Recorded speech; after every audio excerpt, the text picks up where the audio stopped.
Welcome everyone to a casted game for Age of Empires 4, and today spawning in the southwest corner of the map playing in red, we've got Aoe4 playing as the English, and his opponent in the northeast playing in blue we've got puppypaw playing as the Japanese. Welcome everyone to Cauldron. I hope you guys are having a great morning, good afternoon or good evening, of course all depending where you are in the world. Going to be in for some great Age of Empires 4 action with the English already going out to build a dock, as you typically see of course. The villagers can protect themselves very well, being able to shoot little short bows we like to call them. It's very difficult for enemies to stop that really, so it looks like actually the Japanese going to opt for a faster feudal age, already got the villagers on gold, 2 of them in fact, and will be raring to go to that feudal age. Now one thing to bear in mind, which is kind of exciting, both civilizations of course very strong on hybrid maps. The cheaper fishing boats certainly helps their cause, but more importantly for the Japanese, they've got a little landmark that can work wonders for them on hybrid maps. We don't see it all that often on regular maps, but hybrid maps they can sometimes make an appearance with it, and it is the Cocker Township. It's a landmark that enables them to train the shinobi, and things have changed. Things have gotten better for the Japanese on that front. The Cocker Township now produces a shinobi straight off the bat once it's constructed, but also can train them at a reduced cost now. Used to be 60 food and 60 gold, taking 22.5 seconds to train, but now it's actually 50 food and 50 gold, taking 20 seconds to train.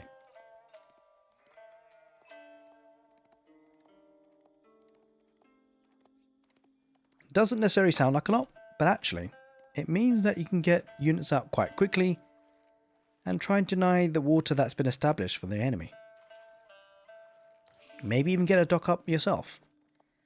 The real question is whether it's worth it or not. Because on a map like Cauldron, I mean, to be fair, there's actually a decent amount of fish. We think about maps like this and, potentially Himiyama has a similar sort of look to it. Himiyama's probably a little bit open compared to Cauldron.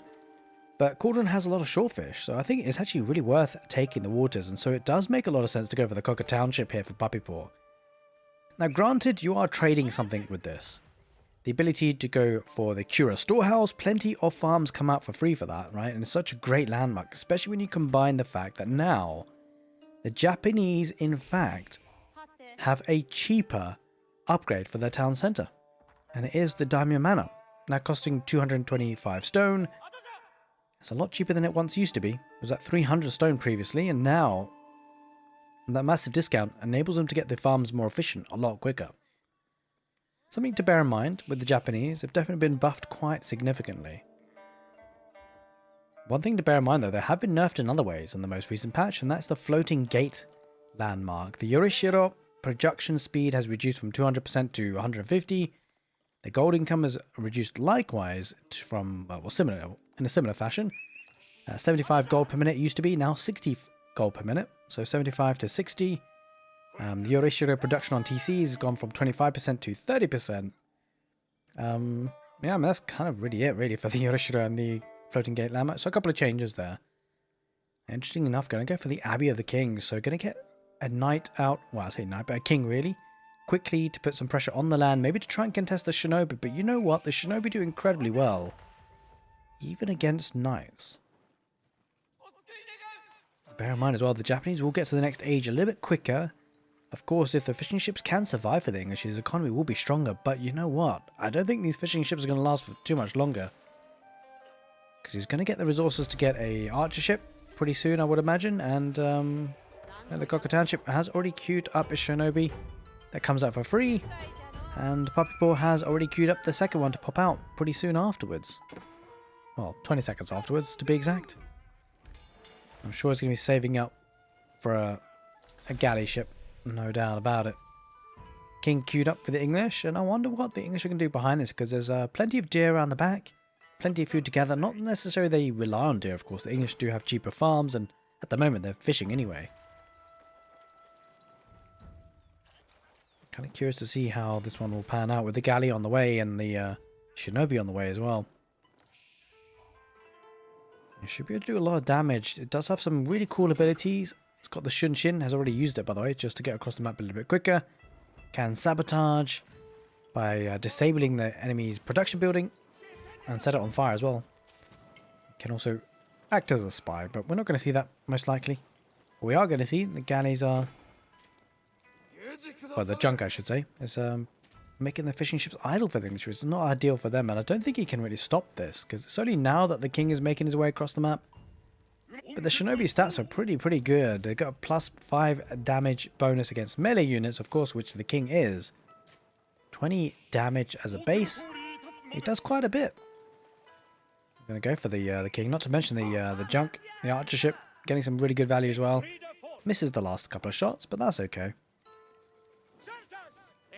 Looks like the dock will go down, and the Japanese have got the dock of their own, starting to make fishing ships, and puppypaw should be able to secure the land resources as well with an outpost going up. But the king is making his way across, so this could be a bit dicey. There's a scout, followed by the king.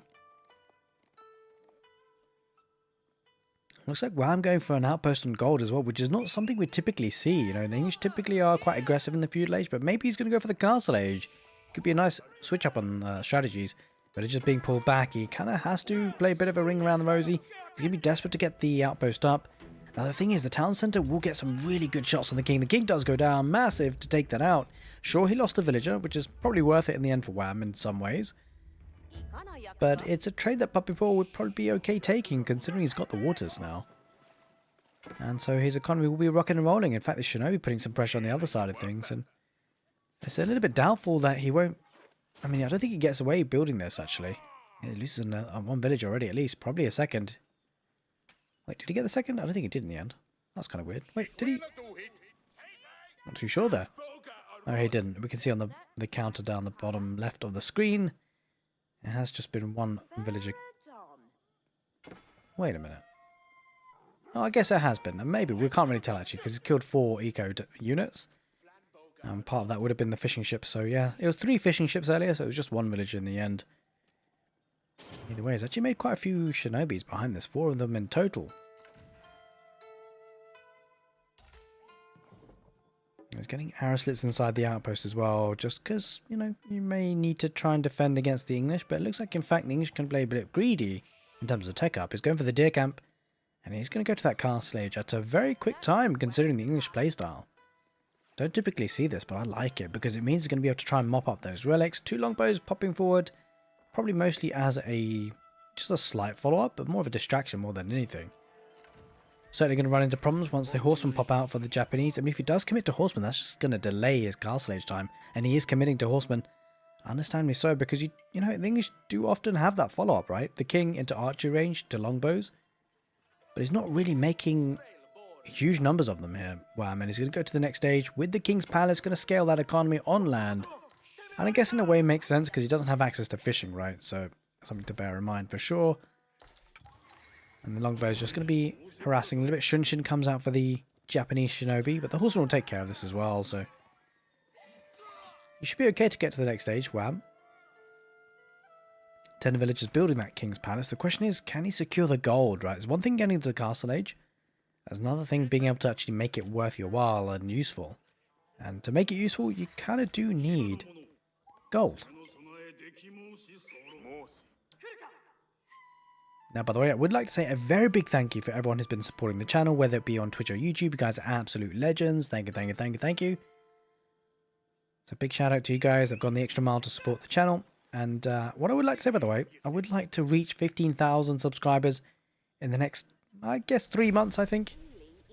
And so if you have been enjoying the content, say maybe you've watched maybe 2 or 3 of my casts and you want to come back for more, make sure you have hit the subscribe button. More importantly, hit the notification bell so that you get a notification whenever I do upload a video.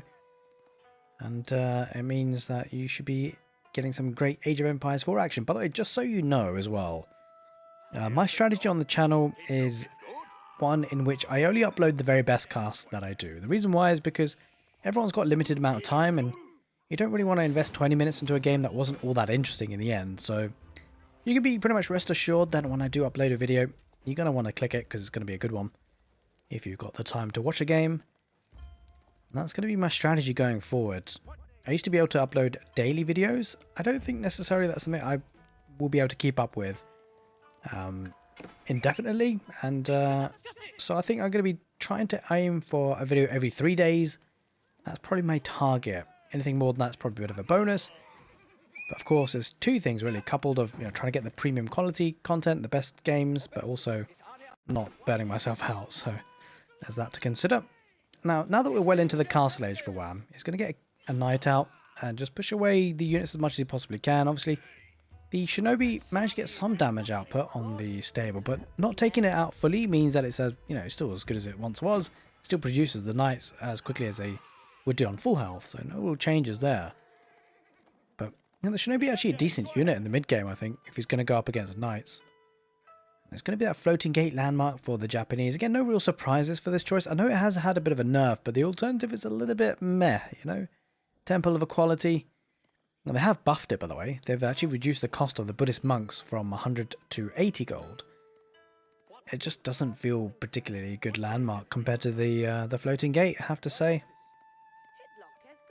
Now, with that really quick uptime for the castle age for Wham, he's already being able to get some monks out. I was going to say scholars, but they are monks for the English, and they're going to be moving out to pick up those relics. And I think it's a nice play, right? Because it's something that the Japanese typically do. They want to get to the relics first and quickly. They're one of the civilizations that actually, when they do get to the castle age afterwards, they can look to try and get multiple town centres. Usually at least an extra one, so 2 in total. And I think he kind of has to in this matchup, right? Because the English have gone for the King's Palace.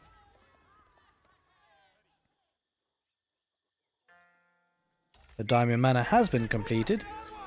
So when he does go for an eventual farming transition, they're going to get a bit of a boost on that. He is now in the castle age here. And the first Yorishiro is actually placed on this stable, so he's going to be looking to make some of those mounted samurais to get a bit of presence on the map. But 3 knights are waiting for the Bannerman, the first unit to pop out on the castle age, followed up by a mounted samurai.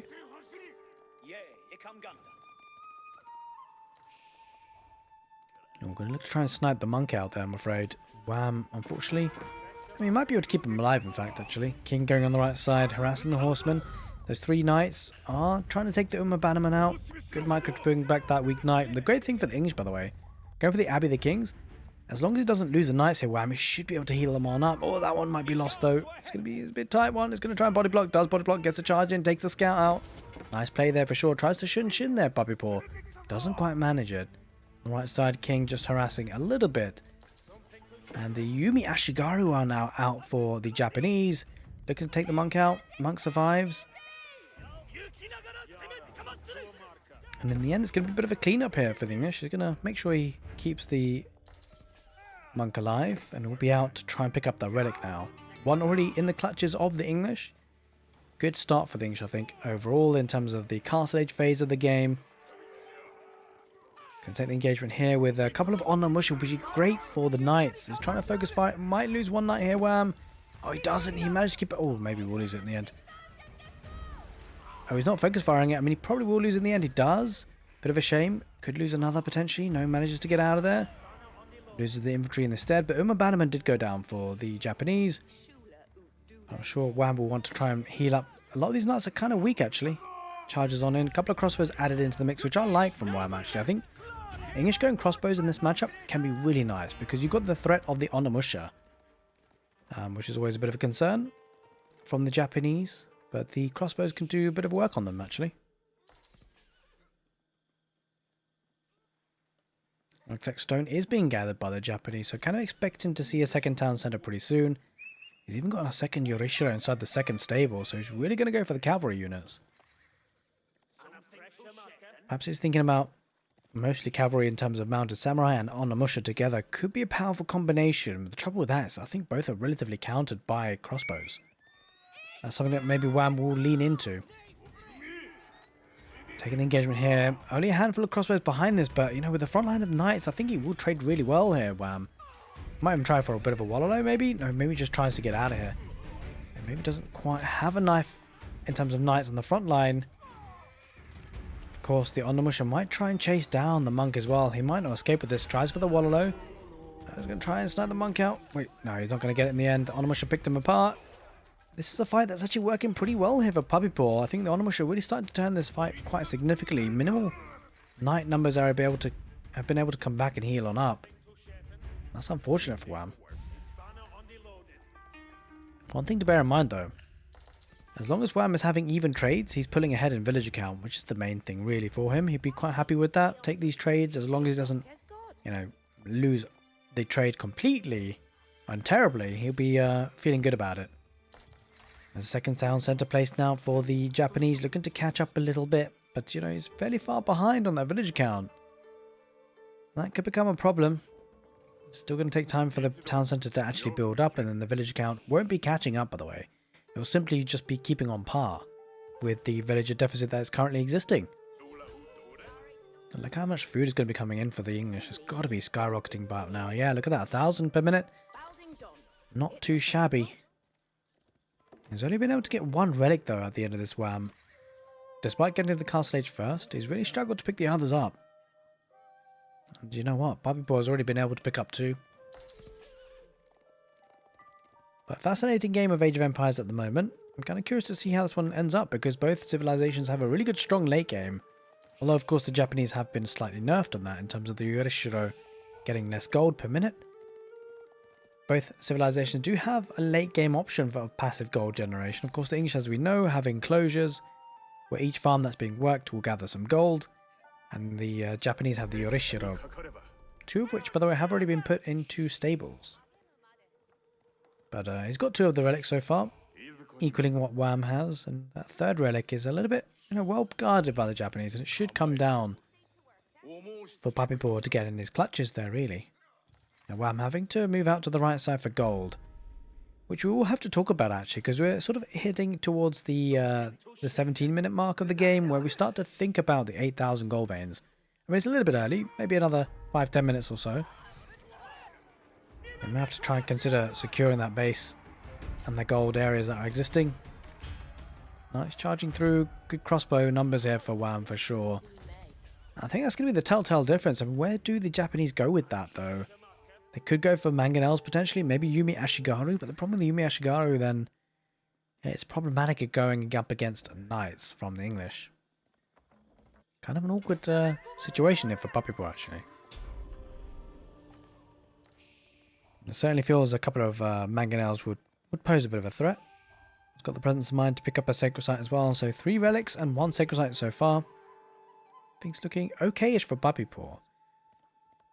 Of course, behind them villagers, but he's making up for it with the extra relic just about to come on in and the sacred site, although that's being contested now, so yeah, overall I think whilst the game is far, far, far from over, Wham's in a good spot, at least in terms of economy, and also his unit composition.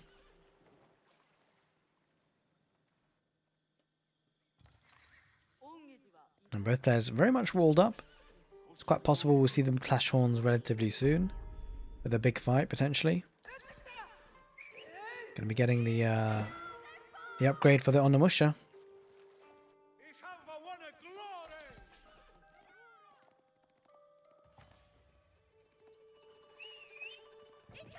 And the group of knights there for Wham's got to be careful. He's got the scout with him at least, so it gives him extra movement, or extra vision actually, than he normally would have with just the knights. The vision on knights actually relatively poor. Good crossbow numbers. This could be a fight that maybe puppypaw decides to take if he can get surrounded the crossbows, because the army for Wham is split up. But look at that, Wham getting some damage there on the villagers. Crossbows have to pull back, probably behind the palisades. Villagers might have to migrate as well.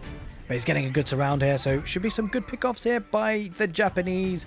Don't forget the first shot that comes up for the crossbows as well is negated by the shield of the Japanese mounted samurai. That's what enabled him to get a little bit closer than most other civilizations would with their units. Going to get another gate to try and escape behind.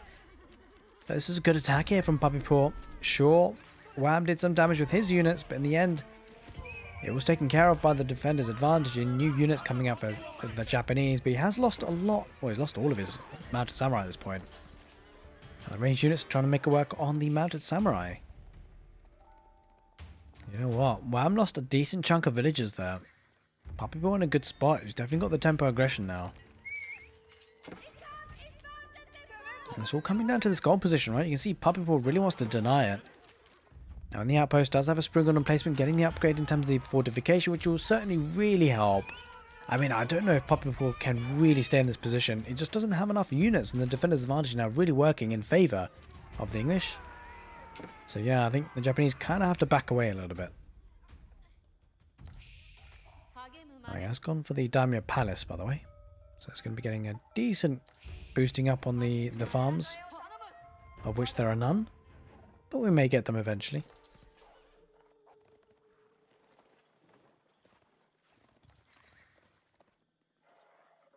Wait, that wolf has been chomping at the bit. I hope puppypaw realizes that and doesn't start losing villagers. He might actually. It's sometimes a bit... Oh, he notices in time just about. Thankfully for him.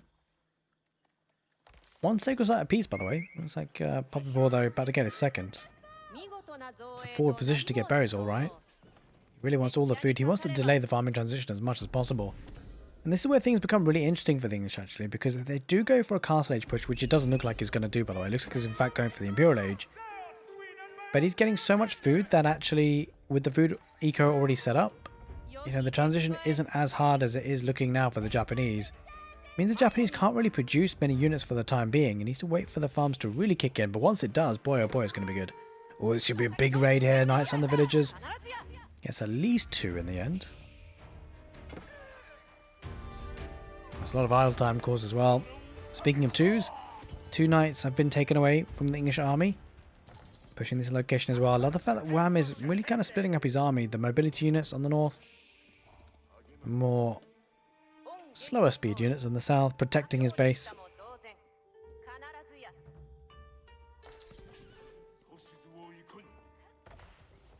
But yeah, the sad thing about the Gokka Township is that it doesn't really scale superbly well. He's kind of stopped making those samurai. The shinobi, rather. Understand me so. Knight splitting off here for Wham. Going to try and survive as many of them as possible, but it's going to be looking a bit ropey. Might escape with 2. Do you know what? It seems like he's getting a lot of map positioning here, puppypaw. Sure, his economy was weak for a while, but he's got many units on the field. The big thing to consider, though, is gold. And the Berkshire Palace will help protect this gold somewhat. And he needs to. He needs to make sure that he gets the Berkshire Palace up. Maybe puppypaw dives this. I mean, I'm not sure he can. There's a mangonel coming at a really good time for him, actually, Wham. I think that mangonel really changes a lot. Just really makes puppypaw not really able to push this. And the Berkshire Palace will go up in the end. He's going to charge on in through, maybe. It's not a good idea, though. Just a critical mass. Oh, I take that back. The reinforcements coming on the west side. Mangonel deploys. Berkshire is up, though. I don't think puppypaw should really be diving this underneath the Berkshire. Not too sure how much he achieves here, because even if he does take out the army, maybe he's just trying to take out the mangonel first. Here comes a trebuchet, would you believe? Yeah, he's just really trying to get the mangonel, but he might not get it, and he won't get it. And that's massive, because now he's just losing his army massively here.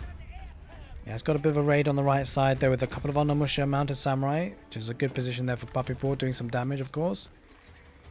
Uses the mounted samurai, but Onomusha idling the farms for now, at least on this right side, but Wham has got farms plentiful elsewhere. No enclosures queued up just yet for the English. Do you know what? puppypaw, he's being pushed back quite heavily. The Imperial is going to give him a lot of tech-up advantage. Wouldn't be surprised to see the elite upgrades coming in relatively soon. That's something that Wham could really leverage to good effect. He's got the timing up against his brother here. If you didn't know, by the way, puppypaw, of course, and Wham are brothers. Just going to decap the sacred site. 3 of them in possession of the Japanese, but not for long. Although, actually, to be fair, that mounted samurai might have something to say about that. I think it does get... Oh, maybe not, you know. Okay, it's going to be keeping hold of all 3 sacred sites for now. One single knight moving on forward. Does get a villager. Yeah, a lot of raiding happening, all things considered. And samurai Onomusha coming on the right side. Going to try and burn down the palisades. Will he engage with the crossbows? Probably should, right? And the Berkshire. Oh, that's a bit of a throw of units there for the Japanese. Oh, the pathing. He lost... Yeah, he's going to lose at least another. He does. Another crossbows can focus on the Onomusha. Not a good moment there for puppypaw. A couple of seconds where he's just lost quite a few units. The English now adding in hand cannoneers. Getting enclosures as well. Better late than never. It's going to be the Tanegashima gunsmith for the Japanese to get to the Imperial Age. Understandably so, because I mean, he can't really fight up against an Imperial Age English whilst he's in the Castle Age. But he's going to need some time for the upgrades to come on in. That's what can be really dangerous for him, actually. The fact that puppypaw has to wait before for the upgrades before he can take a meaningful engagement. Does give a bit of a window of opportunity here for for Wham to do some damage. And you know what? He's going to go for the gold. I like this play. Recognizes he can slowly move onto the map, but now he's going to secure the next patch of gold, which is so pivotal. He's about to run out of this gold anyway, to be fair, so the timing is on it. Period H in for the Japanese, trying to go around the back here on the west side. Again, trying to get some value. Now in the super late game, the question is who is going to come out triumphant? It's going to be the Shonagat Castle. Increasing the harvest rate by 75% on those farms. Absolutely mammoth boost. He's trying to get the palisades up. Doesn't. I mean, is there a way through there? I don't think there is actually. No, there isn't. He has walled up. Oh, another tile there. Puppypaw is going to break on through. He's got the elite mounted samurai, but against hand cannoneers, they're going to struggle still. No doubt about it.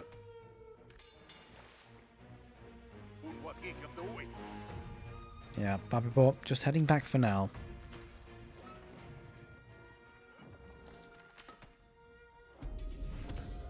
Trebuchet looking to take out the dock.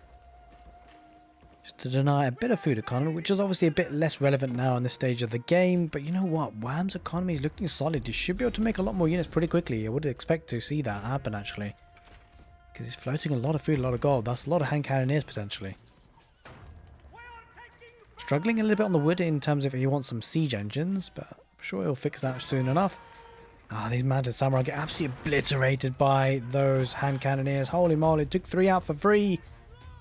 Not for the first time actually. Wham has been able to do that a couple of times where picked off a couple of stray units and does build up. It gets expensive after all. Trying to break through on the right side, but there's just no way in. Berkshire Palace kind of protecting everything on the right side and very difficult to break on through. I mean, of course, siege engines will be a must. If he was to try and do something like that, maybe the win condition is sacred sites. Maybe we could try and get it, but he's failed so far on 2 attempts of that. You know what? The English are starting to look really formidable in terms of numbers. Look at the army numbers. I think he's just taken up some really good fights, and that's what's really got him the lead in army numbers. Look at that. Hand cannoneers, crossbows, no melee unit here, in fact. But it's working. It's working really well. Right, sacred sites looking to be decapped, and that's the big problem here for Puppypaw, right? That was always a potential win condition, the sacred sites, but that's being swept away now with the decapping. Hand cannoneers versus, well, yeah, hand cannoneer Ashigara for the Japanese. But going head to head here, I'm not so sure he has enough here, Puppypaw. Sure, he's got defender's advantage, but the numbers looking way too good. Yeah, he's going to lose the fight. He's going to lose it in a big way. And there's just so many numbers here for Wham. Just so much economy to replace the army he loses anyway. And Puppypaw down to almost 100 population. Not looking good. There is Lenderman. GG gets scored. A cracking game of Age of Empires 4. A back and forth. Some really good talking points on that one, actually. And looks like the English King's Palace Castle Age is back. Hope you guys enjoyed this castle game. If you did, make sure you give the video a thumbs up. Take care and see you next time.